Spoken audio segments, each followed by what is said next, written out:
কম দেয় ও মিথ্যা কথা বলে এবং অসল কিছুকে সচল বলে চালিয়ে দেয়, তারা যতই উপার্জন করুক না কেন তাদের কোনো উন্নতি নেই। অধিকাংশ ব্যবসায়ী আছেন যারা তাদের পণ্যের ব্যাপারে মিথ্যা বিবরণ দিয়ে থাকে। ব্যবসা একটি হালাল ও নিজের অধীনে একটি স্বাধীন পেশা। ব্যবসায় নিজেকে সফল করে গড়ে তুলতে হলে সবার কাছে নিজেকে পছন্দ ও বিশ্বাসী হতে হবে।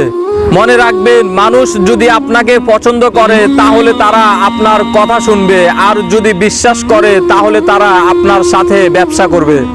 সফল হওয়ার জন্য ব্যবসার প্রতি আপনার মন থাকতে হবে এবং মনের মধ্যে আপনার ব্যবসা থাকতে হবে, তাহলে সফলতা অর্জন করা সম্ভব।